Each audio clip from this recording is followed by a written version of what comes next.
예, 우리 학생들이 들려주는 아주 역동적인 아주 감동적인 그런 찬양이었습니다.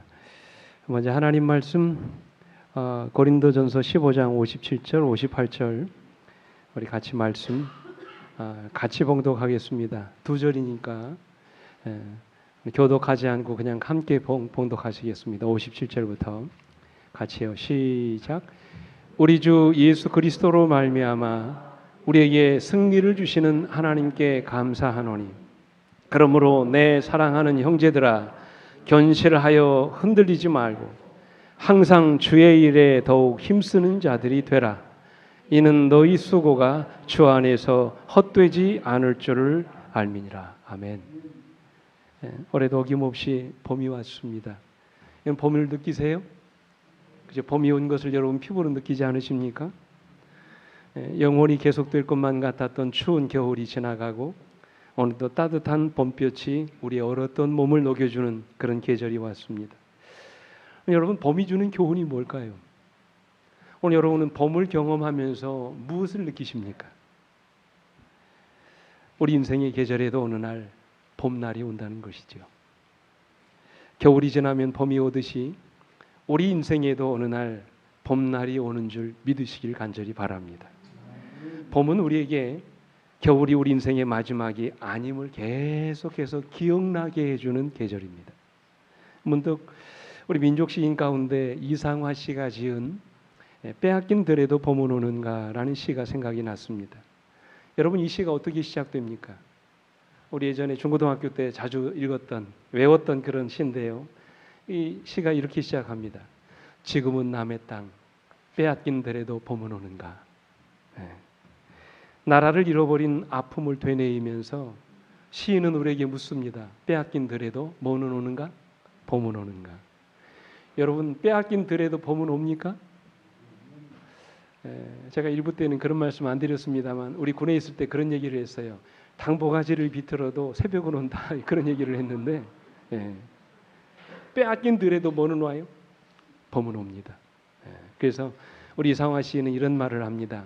그러나 지금은 들을 빼앗겨 봄조차 빼앗기겠네. 여러분, 이 말이 무슨 말인지 아세요?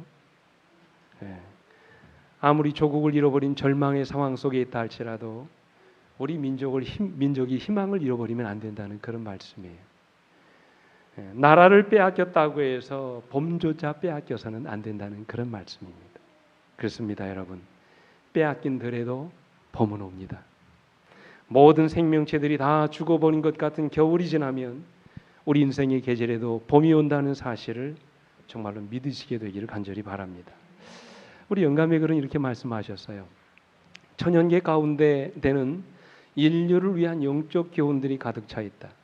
꽃들은 오직 새 생명을 움트게 하기 위하여 죽으며 이러한 현상은 우리에게 부활에 대한 교훈을 가르쳐주고 있다.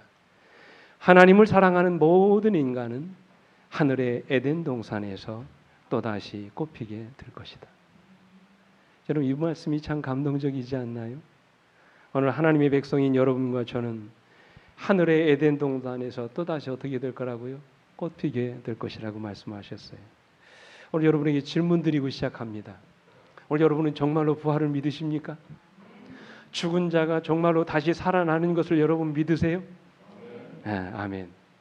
우리는 성경 역사를 통해서 얼마든지 그 증거를 찾아볼 수 있습니다. 그 대표적인 사람이 누굽니까? 모세예요. 여러분, 모세가 죽을 때 몇 살에 죽었습니까? 모세가 죽을 때 나이가 120이었어요. 그런데 신명기서에 보면 모세가 죽을 때 그 눈이 흐려지지 않고 기력이 쇠하지 아니하였다 그랬어요. 누보상 정상에서 약속의 땅을 밟지 못하고 그가 마지막 임종을 맞이했지만 하나님께서 그를 그냥 두지 않으셨어요. 그죠? 영감의 글에 이렇게 말씀하십니다. 천사들이 그를 장사 지냈으나 하나님의 아들께서는 어떻게 해요? 즉시 내려오셔서 그를 죽음에서 부활시켜 하늘로 데려가셨다 그랬어요. 그래서 마태복음 17장에 우리 주님이 마지막 십자가의 죽음을 앞두고 변화산에서 기도하실 때 그 자리에 누가 찾아옵니까? 모세와 엘리야가 찾아옵니다. 엘리야는 살아서 구원받을 자들을 대표하는 대표자로, 모세는 죽었다가 부활하심을 입을 대표자로 그가 주님을 찾아와서 위로하는 모습을 보게 됩니다. 죄와 사망을 이기실 그리스도의 승리에 대한 증인으로 누가 온 거예요? 모세가 온 것입니다. 예. 그리고 예수님을 위로했다 그래서 이 외에도 성경에 죽었다가 다시 부활한 사람들의 이야기가 너무나도 많습니다. 예를 들면 열왕기상 17장에 보면 사르밧 과부의 아들이 죽었다가 다시 살아나죠. 열왕기하 4장에 보면 수넴 여인의 아들이 다 죽었다가 다시 살아납니다. 마가복음 5장에 보면 회당장 야이로의 딸이 12살 난 딸이 죽었다가 다시 뭐합니까? 살아나는 기적이 일어나죠. 누가복음 7장에 오면 나인성 과부의 죽은 외아들이 다시 살아나는 기적이 일어납니다. 요한복음 11장에 보면 예수의 가장 절친하였던 친구였던 누구요? 나사로가 죽은 지 며칠 만에 나흘이 지난 다음에 다시 무덤에서 부활하는 기적이 일어나는 것을 보게 됩니다. 이처럼 여러분 성경에는 수없이 많은 사람들이 죽음 가운데서 부활했던 이야기가 기록되어 있어요. 근데 이 많은 이야기들 가운데 우리는 어디에서 가장 확실한 부활의 결정적인 증거를 찾아볼 수 있습니까? 누가 돌아가셨다가 다시 살아나는 이야기요? 예수님이요. 예수 그리스도께서 죽은 자 가운데서 다시 살아나신 그 부활의 사건을 통해서 우리는 죽은 자의 부활이 있다는 사실을 믿게 돼요. 고린도전서 15장 16절에 보면 만일 죽은 자가 다시 살아나는 일이 없으면 그리스도도 다시 살아나신 일이 없었을 터이요. 그랬어요. 이 말은 역으로 말하면 무슨 말입니까? 예수께서 죽은 자 가운데서 다시 살아나셨다면 이제 죽은 자 가운데 있는 너희도 다시 살아날 수 있다는 그런 말씀이에요. 실제로 22절에 오면 아담 안에서 모든 사람이 죽은 것 같이 그리스도 안에서 모든 사람이 삶을 얻을 것이라고 말씀을 하셨어요. 얼마나 감사합니까? 아담 안에서 모든 사람이 죽은 것 같이 이제는 그리스도 안에서 모든 사람들이 새로운 생명을 얻게 될 것이라고 약속하셨어요. 실제로 영감이 그런 이렇게 말씀하십니다. 죄로 인해 잃어버린 생명이 우리 구주 안에서 회복된다. 이는 예수께서 당신이 원하는 자들에게 줄 수 있는 생명을 자기 자신 속에 가지고 계신 까닭이다. 그럼 뭐라고 말합니까? 그는 불멸을 주실 권리를 부여받으셨다고 그랬어요. 네, 아멘. 그래서 사망과 음부의 열쇠를 가지신 주님께서 마지막 날 무덤에 잠자고 있는 여러분과 저를 죽은 자들 가운데서 다시 뭐 하시는 거예요? 일으켜 세우시는 것입니다. 그분은 뭐라고 말씀하셨어요? 사망과 불멸을 주실 뭘 받으셨다고요? 권세를 부여받으셨다라고 말씀하셨어요.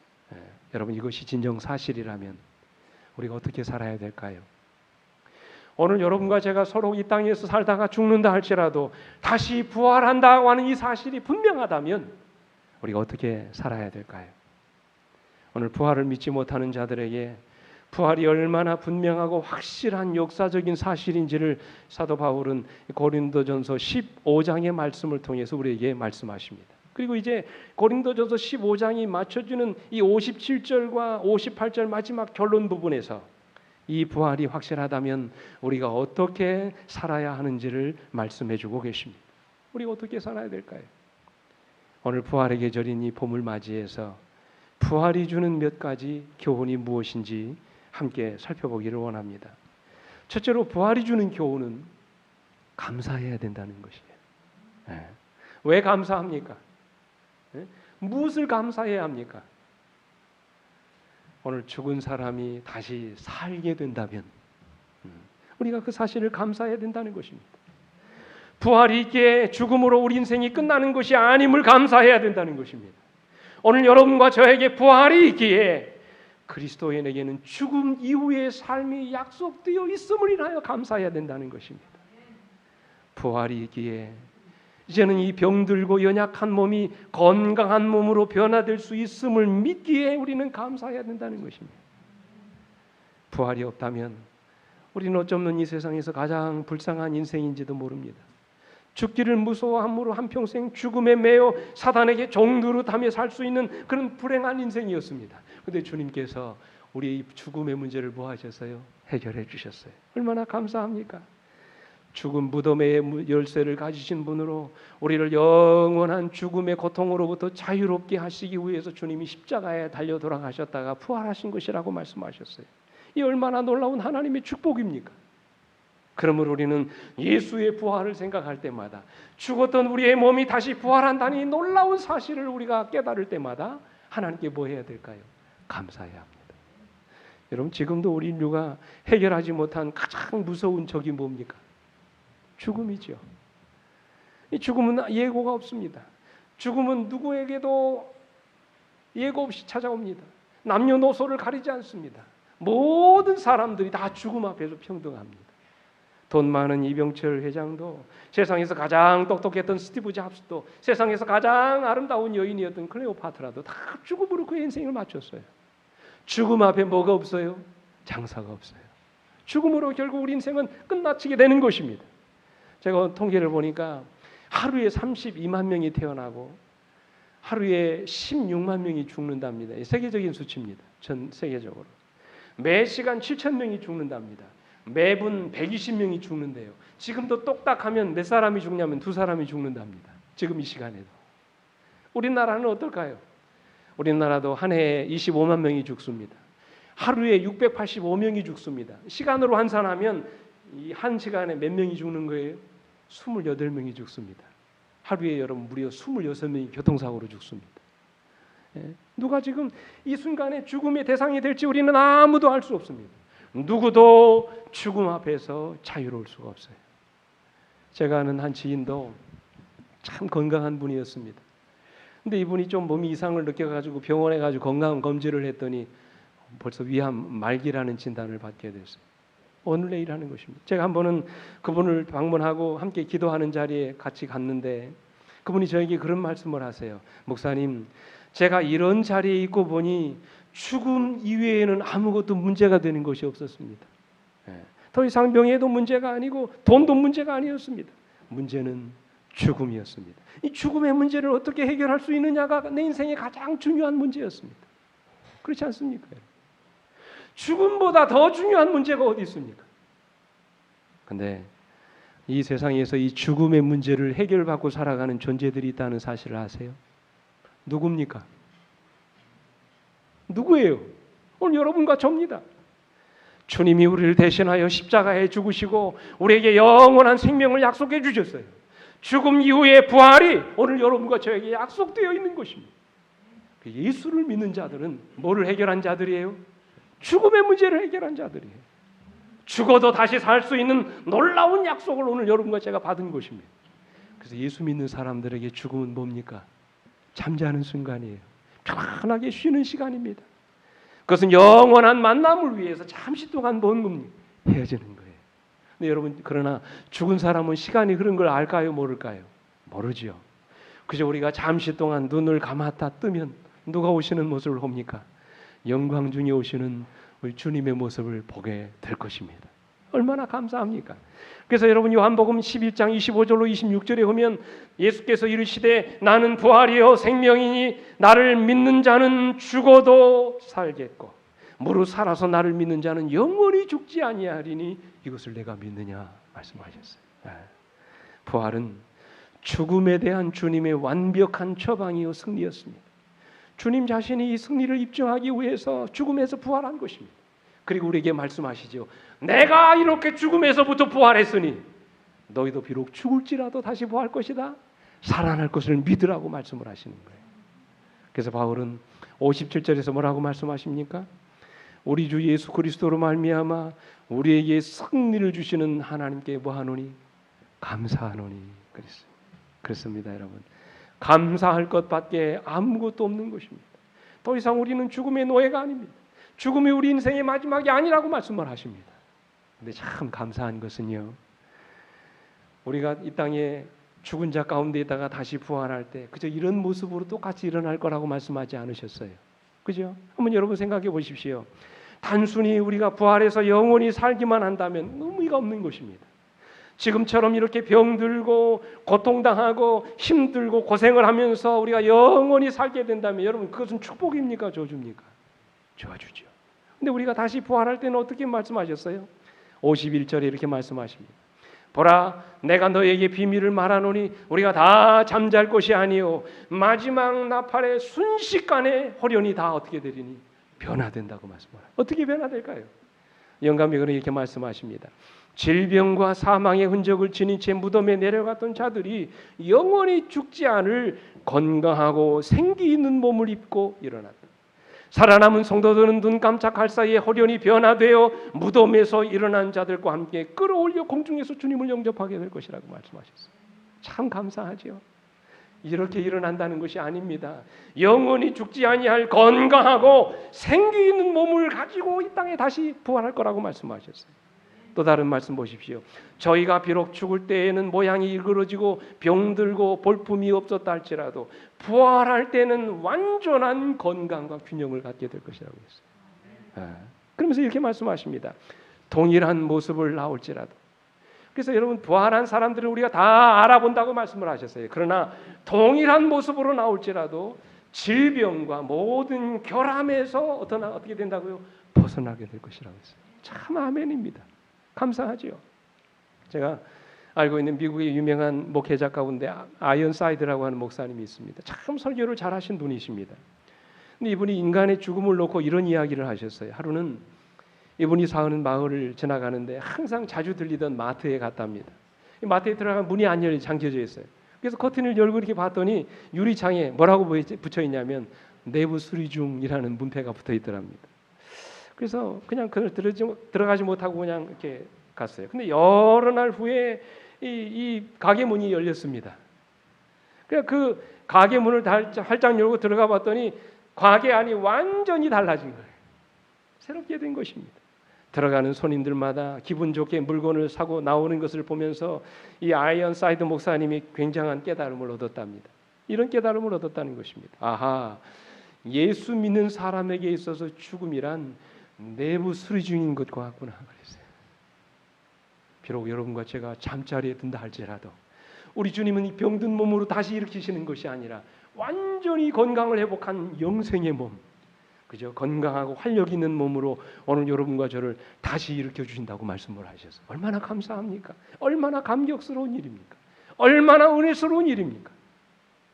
그때 이 죽을 몸이 죽지 아니할 몸을 입을 것이라고 말씀하셨어요.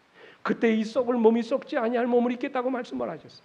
그때 이 추하고 병든 몸이 영광스러운 몸으로 변화되기 하셨다고 말씀을 하셨어요. 그러니 우리가 우리의 부활을 생각할 때마다 항상 하나님께 뭐 해야 돼요? 감사해야 돼요. 이 부활이 주는 첫 번째 교훈입니다. 두 번째로 부활이 주는 두 번째 교훈은 믿음에 굳게 서서 흔들리지 말라고 말씀을 하세요. 우리 다 같이 58절 말씀을 다시 한번 봅니다. 그러므로 내 사랑하는 형제들아 견실하여 뭐 하지 말고 흔들리지 말고 그랬어요. 이 흔들리지 말라는 말이 무슨 뜻일까요? 왜 흔들립니까? 왜 사람들이 방황합니까? 왜 이 땅을 사는 많은 사람들이 인생을 함부로 삽니까? 뭐를 믿지 못하기 때문에 그래요? 부활을 믿지 못하기 때문에 그래요. 죽으면 끝나는 것이라고 생각하기 때문에 그렇습니다. 그래서 사는 날 동안 그저 사람들은 무슨 생각을 합니까? 그저 잘 먹고 잘 살고 그러면 그만이라고 생각합니다. 누구도 죽음 이후의 삶이 있다는 사실을 믿으려고 하지 않습니다. 그러나 성경은 뭐라고 말씀하세요? 히브리 9장 27절에 한 번 죽는 것은 사람에게 정해진 것이지만 그 이후에는 뭐가 있을 거라고요? 심판이 있겠다고 말씀을 하셨어요. 어떤 심판이요? 요한복음 5장 28절 29절에 보십시오. 이를 놀랍게 여기지 말라. 무덤 속에 있는 자가 다 그의 음성을 들을 때가 오나니 선한 일을 행한 자는 생명의 부활로 악한 일을 행한 자는 심판의 부활로 나올 것이라고 했어요. 무슨 얘기입니까? 죽으면 끝나는 것이 아니라는 말씀이에요. 악을 행한 사람이든 선을 행한 사람이든 다 한 번씩 뭐 한다는 거예요? 일어난다는 것입니다. 우리가 살아가는 삶의 결과에 따라서 오늘 여러분과 저에게 심판이 있든지 영원한 생명이 주어지든지 그런 판단하는 날이 올 것이라고 말씀을 하십니다. 그러므로 여러분 어찌 보면 우리가 지금 이 세상을 살아간다고 하는 것이 굉장히 엄숙한 것입니다. 굉장히 중요한 시간이에요. 70년 혹은 80년의 인생을 살아가지만 우리가 살아가는 인생의 여하에 따라 우리의 뭐가 결정됩니까? 영원히 결정되기 때문에 그렇습니다. 58절 말씀 보십시오. 그래서 그러므로 내 사랑하는 형제들아 견실하여 그래서 뭐 하지 말라고요? 흔들리지 말라고 말씀하세요. 만약 우리의 부활이 확실하다면 우리는 흔들리지 말고 끝까지 예수 잘 믿고 소망 중에 살아야 된다는 그런 말씀이에요. 특별히 고린도 도시는 대단히 부유한 도시였어요. 굉장히 타락한 도시였어요. 고린도는 여러분 아시는 것처럼 항구 도시입니다. 돈이 많이 들어가고 나가는 그런 도시입니다. 그런 도시는 도덕적으로 대단히 뭐합니까? 문란하지요. 그래서 아프로디테 신전에는 무려 1000여 명이 넘는 매춘부들이 있었습니다. 그 나라에는, 그 도시에는 2만 명을 수용할 수 있는 야외 극장이 있었습니다. 온갖 부도덕과 음란이 넘쳐나는 그런 도시였습니다. 오죽하면 그 당시에 고린도인이라고 하는 말은 가장 방탕한 사람을 의미하는 그런 언어였습니다. 그러다 보니 자연스럽게 그 도시에 사는 사람들이 고린도 교회의 문제를 많이 가지고 왔습니다. 그래서 오늘날 이 교회들처럼 고린도 교회가 세속화되기 시작했습니다. 교회에 파당이 생기기 시작했습니다. 아버지의 첩을 범하는 신자들이 생기기 시작했습니다. 교회 안에서 성적으로 문란한 사람들이 생겨나기 시작합니다. 교회 안에 문제를 가지고 세상의 법정에 고소하는 일들이 일어나기 시작했습니다. 목회자의 권위를 무시하고 교회의 질서를 무너뜨리는 사람들이 있었습니다. 결혼 문제, 이혼 문제, 특별히 고린도 교회 안에는 간음의 문제로 인해서 굉장한 골머리를 썩기 시작했습니다. 근데 여러분, 이런 모든 문제의 근원에, 그 중심에 뭐가 있는 줄 아세요? 그것은 바로 부활에 대한 잘못된 사상이 있었어요. 이 12절의 말씀 보십시오. 그리스도께서 죽은 자 가운데서 다시 살아나셨다 전파되었거늘 너희 중에서 어떤 사람들은 어찌하여 죽은 자 가운데서 부활이 없다 하느냐 그랬어요. 많은 고린도 교인들이 죽으면 그만이라는 것이에요.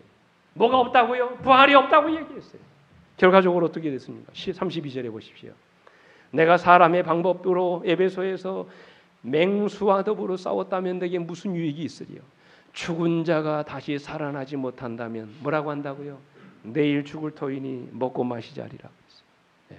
여러분, 오늘날 이 시대의 그리스도인들이 타락하고 그들의 믿음이 흔들리는 가장 본질적인 이유가 뭔지 아세요? 뭐를 믿지 못하기 때문이라는 거예요. 부활을 믿지 못하기 때문이라는 것입니다. 죽으면 끝이라고 생각하기 때문이라는 것입니다. 그러니 잘 먹고 잘 살면 그만이라고 생각하는 것입니다. 내일 죽을 터이니 그저 먹고 마시고 즐기자는 것입니다. 우리 옛날 어르신들도 그랬잖아요. 노세 젊어서 노세 늙어지면 못 노나니 얼치고 저시고 차차차 놀지 않습니까? 그저 눈앞에 보이는 현실만을 위해서 이 땅의 사람들이 살아가는 것입니다. 왜 그렇습니까? 그들에게 뭐가 없다고 생각하기 때문에 그래요. 부활이 없다고 생각하기 때문에 그런 것입니다. 그러나 이런 고린도 교인들을 향하여 지금 바울이 부활의 실제를 이야기하고 있는 것입니다. 성경대로 그리스도께서 우리 죄를 위하여 죽으시고 장사된 바 되었다가 사흘 만에 다시 살아나셨다고 말씀하십니다. 그와 같이 죽은 자 가운데 들어가 있는 여러분과 저도 잠자는 자들 가운데서 다시 살아날 거라고 말씀하십니다. 우리 어떻게 살아야 될까요? 19절에 이렇게 말씀하십니다. 만일 그리스도 안에서 우리가 바라는 것이 다만 이 세상 삶뿐이면 모든 사람 가운데서 우리가 더욱 불쌍한 자일이라고 했어요. 한번 생각해 보십시오. 그래도 우리가 믿음대로 살고 말씀대로 사는 이유는 지금 이후에 있게 될 이 삶에 대한 믿음이 있기 때문에 그렇습니다. 그죠? 죽음 이후에 주어지게 될 영원한 삶에 대한 믿음이 있기 때문에 오늘날 우리가 예수님을 믿으면서 당하는 여러 환난과 핍박을 견딜 수 있게 되는 것입니다. 그래도 우리가 죽음 이후에 이르러 올 영원한 하나님의 나라에 대한 소망이 있기 때문에 이 땅에서 당하는 모든 시험과 유혹을 물리칠 수 있게 되는 것입니다. 때로 힘들고 어렵다 할지라도. 그렇지 않으면 우리는 이 세상에서 가장 어떤 사람이라고요? 불쌍한 사람이라고 말합니다. 그러므로 여러분, 우리의 신앙이 흔들리지 않도록 붙들어주는 것은 죽음 이후에 있게 되는 부활에 대한 확신 때문에 그렇습니다. 죽음 이후의 삶에 대한 믿음이 우리로 하여금 흔들리지 않은 신앙을 갖게 하는 것입니다. 우리나라 민족 독립운동가 가운데 월남 이상재 선생님이 있습니다. 이분이 고향이 어디예요? 서천군 한사면 종질입니다. 제가 일부 시간에는 말씀드리지 않았습니다만 이분의 선친 성함이 뭔지 아세요? 이택입니다. 아주 훌륭한 분이에요. 이 독립운동가인데도 불구하고 이분은 아주 신실한 그리스도인이었어요. 이분이 교회의 장로직을 맡은 교회의 지도자였습니다. 근데 이분이 독립운동을 한참 하다가 이제 이분을 매수하려고 돈을 주고 친일파 가운데 일본 총독부와 연결이 되어 있는 한 기자가 이분을 찾아갔습니다. 옥중에 있는 이분을 찾아가서 이분을 회유하기 시작합니다. 선생님 이렇게 고생하지 말고 이 돈 가지고 남은 여생 그냥 편안히 집 짓고 잘 사시라고. 고생하지 말라고 그러겠어요. 그때 이상재 선생이 돈 뭉치를 밀어넣으면서 그랬어요. 나는 돈으로 사는 사람이 아니라 말씀으로 사는 사람이세요. 이 기자가 당황해서 물었습니다. 인도의 간디는 100세를 산다고 장담했는데 선생님은 도대체 몇 세나 사시려고 이러십니까? 물었어요. 그때 이상계 선생님이 말하기를 사람이 한번 났으면 영원히 살아야지 죽긴 왜 죽어 그랬어요. 깜짝 놀랐습니다. 기자가 다시 물었어요. 진시황은 불로초를 먹었어도 결국에는 죽었는데 선생님은 도대체 무슨 약을 드시기에 영원히 산다고 하십니까? 그랬어요. 그때 이상계 선생이 너희 천황이 먹지 못한 것을 내가 먹었지. 내가 영생 불사약을 먹었기에 죽지 않을 것이고 일본의 군국주의자들이 망하는 것을 내 두 눈으로 보게 될 거라고 그랬어요. 이 구자가 궁금했습니다. 도대체 그 약이 뭡니까? 가르쳐 주십시오 그랬어요. 그 기자를 향해서 이상계 선생님이 이런 말을 합니다. 그 본래약이 바로 이 말씀일세. 나는 이 말씀으로 사네. 그러면 영원히 살 수 있고 죽어도 다시 부활할 수 있지. 이상계 선생의 부활 신앙이 그의 믿음이 흔들리지 않도록 붙들어 주었던 것입니다. 사랑하는 우리 성도 여러분, 흔들림 없는 신앙을 유지하기를 원하십니까? 부활에 대한 확신을 갖게 되시길 간절히 바랍니다. 죽음 이후의 삶이 오늘 여러분과 저에게 약속되어 있음을 정말로 믿게 되시길 간절히 바랍니다. 현재의 고난은 장차 우리에게 나타날 영광과 비교할 수 없다고 주님은 말씀하셨어요. 보이는 것에 여러분의 눈을 고정하지 말고 보이지 않은 세상에 믿음의 눈을 고정시키게 되기를 간절히 바랍니다. 왜요? 보이는 것은 잠깐이고 보이지 않은 것은 영원하다고 말씀하셨어요. 보이지 않은 세상에 오늘 여러분과 제가 영원한 소망을 걸고 살아가시는 주의 종들이 다 되시길 간절히 바랍니다. 마지막으로 부활이 주는 교훈은요, 주의 일에 더욱 힘쓰는 자들이 되라고 말씀을 하세요. 다시 58절 말씀 같이 읽겠습니다. 시작. 그러므로 내 사랑하는 형제들아 견실하며 흔들리지 말고 항상 주의 일에 더욱 힘쓰는 자들이 되라. 이는 너희 소구가 주 안에서 헛되지 않을 줄을 알미니라 말씀하셨어요.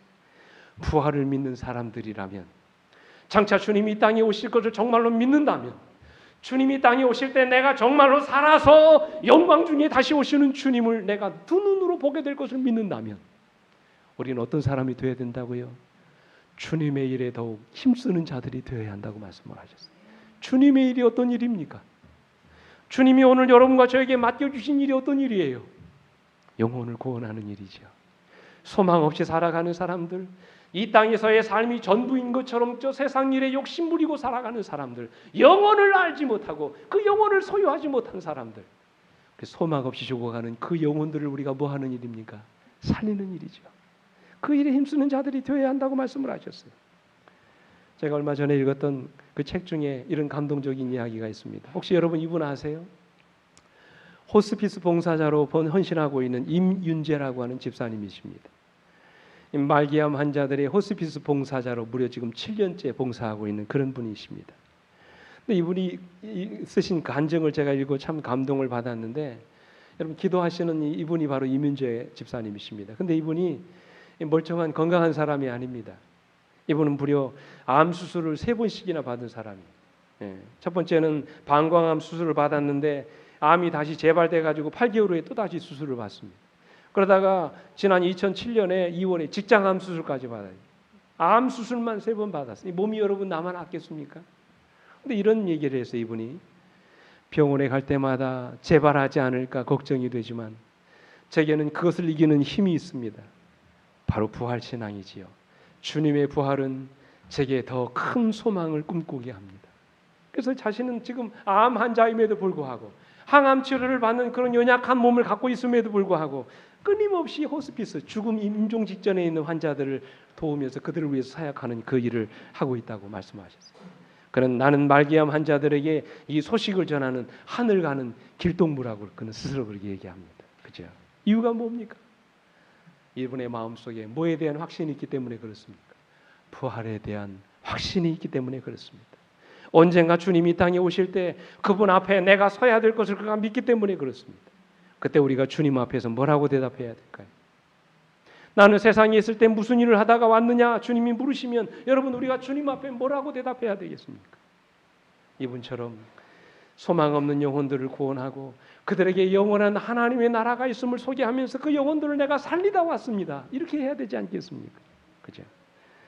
한 이야기만 드리고 말씀을 마치겠습니다. 몇 년 전에 제가 목회자 협의회 때 이 이군한 목사님 이 두 부분의 간증을 제가 듣게 됐어요. 이분이 지금은 좀 임지를 바꾸셨습니다만 얼마 전에 제가 그 당시 그 목회자 협의회에 갔을 때는 오키나와라고 하는 그 일본인 교회에 가셔서 목회를 하시던 그런 분입니다.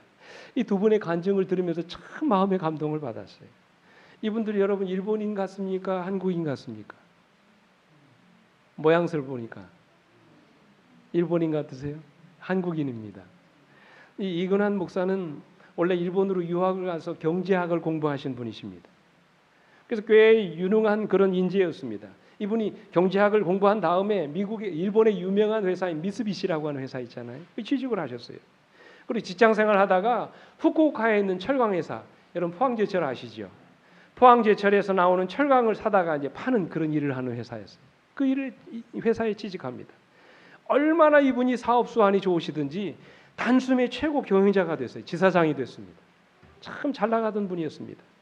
근데 한참 이분이 잘 나가던 때 이분의 사모가이신 김광열 사모님이 우리 재림신앙을 이제 듣게 되신 것입니다.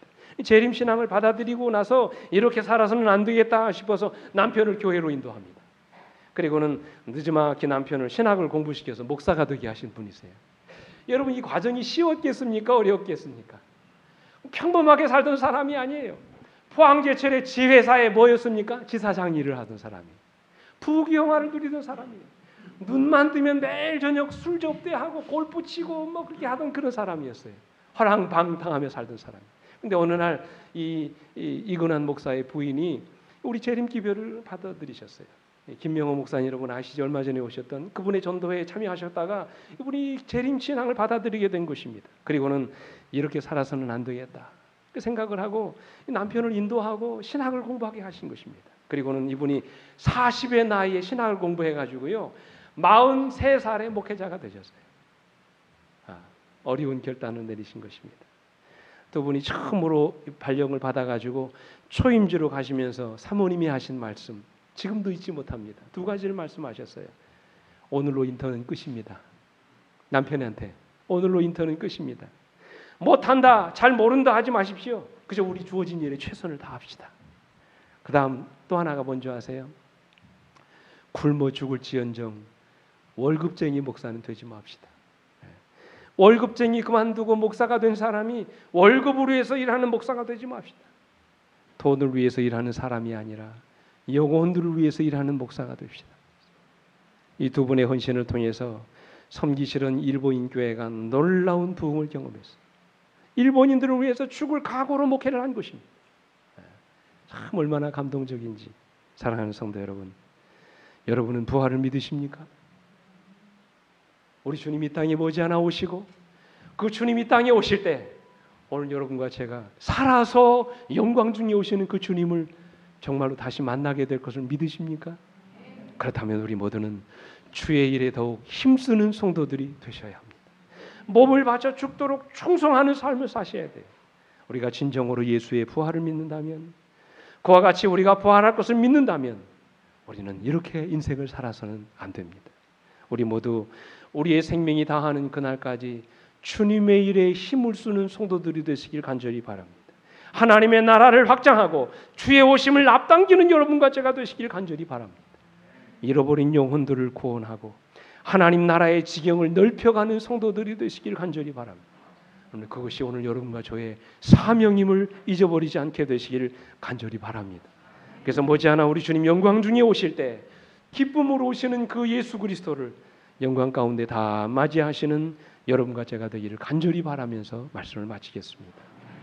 우리 함께 일어나셔서 마지막 찬양 함께 부르시겠습니다.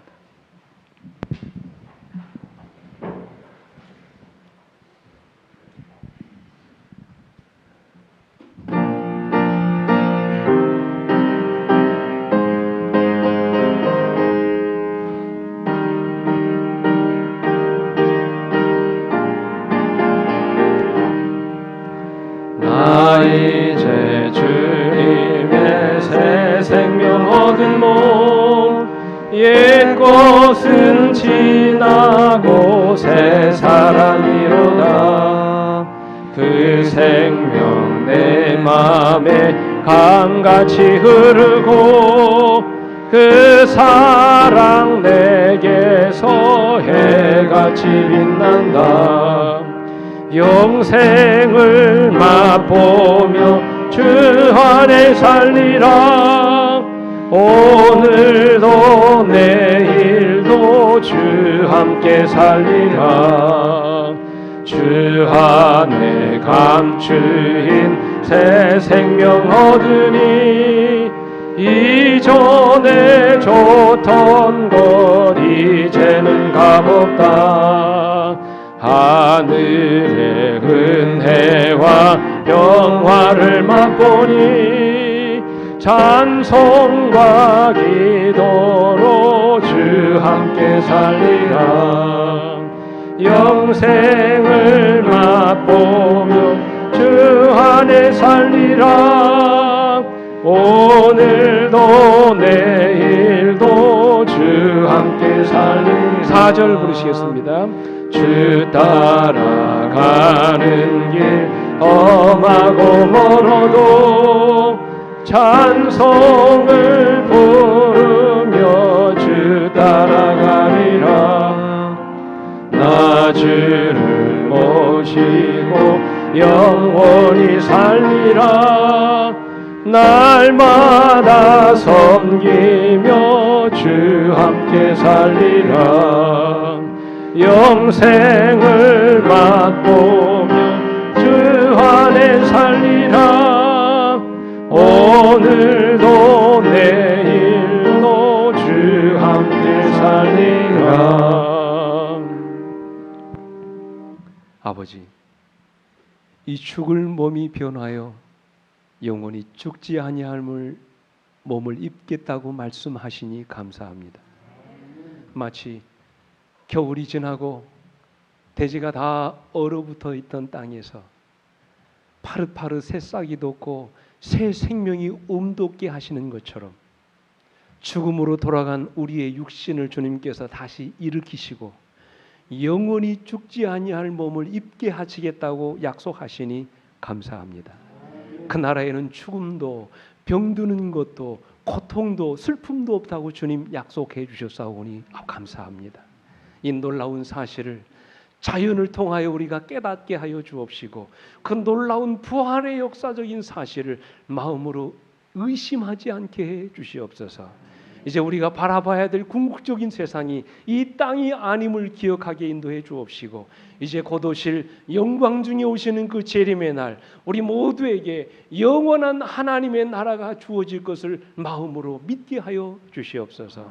항상 주님 앞에 감사하는 자들이 되게 하여 주옵시고 끊임없이 주의 일에 힘쓰는 자들이 되게 해 주옵시며 무엇보다도 주님 앞에 서는 그날 부끄러운 인생이 되지 않도록 주님 안에서 우리 인생을 아름답게 가꾸어가는 성도들 되게 해 주시옵소서.